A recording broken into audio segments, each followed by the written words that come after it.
France से मिले Rafale M fighter jet से भारतीय नौसेना की कितनी बढ़ेगी ताकत। प्रधानमंत्री नरेंद्र मोदी की फ्रांस यात्रा के दौरान रक्षा सहयोग से जुड़े तमाम परियोजनाओं की घोषणा के साथ भारतीय नौसेना के लिए 26 राफेल एम लड़ाकू विमान और स्कॉर्पियन श्रेणी की 3 पारंपरिक पनडुब्बियों की खरीद का ऐलान हो सकता है।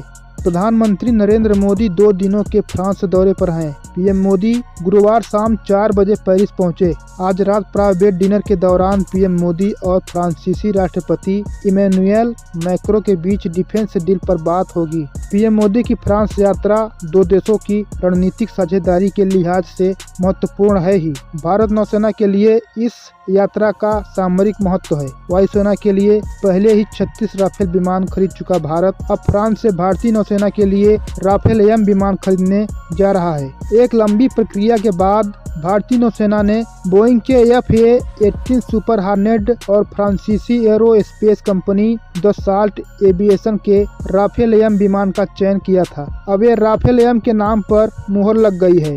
राफेल एम फ्रांस के राफेल लड़ाकू विमानों का नौसैनिक एडिशन है, जबकि अमेरिकी कंपनी बोइंग के FA-18 सुपर हार्नेट भी नेवी की जरूरतों के हिसाब से तैयार लड़ाकू विमान है।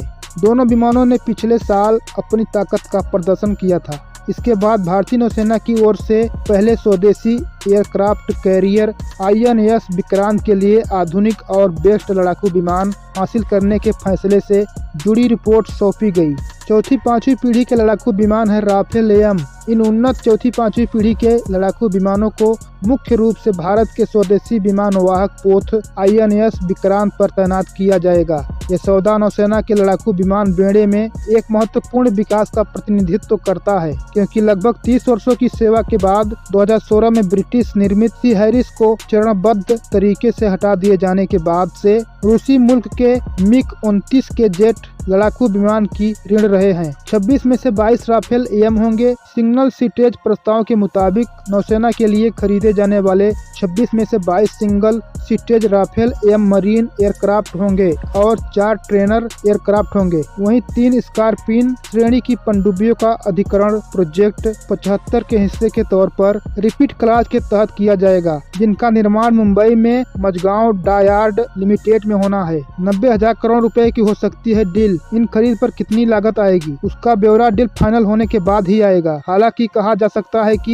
ये डील 90,000 करोड़ रुपए से ज्यादा की हो सकती है। भारत की कोशिश है कि इन प्रस्तावों में मेक इन इंडिया का कंटेंट ज्यादा से ज्यादा शामिल हो जाए। हिंद प्रशांत क्षेत्र में अब बढ़ जाएगी भारतीय नौसेना की ताकत। इन विमानों के मिलने के बाद भारतीय नौसेना हिंद प्रशांत क्षेत्र में ताकत और बढ़ जाएगी। भारतीय नौसेना काफी वक्त से इन लड़ाकू विमानों और पनडुब्बियों की जरूरत महसूस करता था। हिंद प्रशांत क्षेत्र में मौजूद सामरिक चुनौती को देखते हुए नौसेना चाहती थी कि जल्द से जल्द इनसे जुड़े खरीद प्रस्तावों पर दोनों देशों में सहमति बने। चीन हिंद प्रशांत क्षेत्र में लगातार अपना दबदबा बढ़ाने की कोशिश कर रहा है। ऐसे में इन क्षेत्र से जुड़ी सुरक्षा चुनौती को देख भारतीय नौसेना के लिए राफेल एम मरीन लड़ाकू विमानों के साथ तीनों स्कॉर्पियन पनडुब्बी का महत्व काफी ज्यादा है।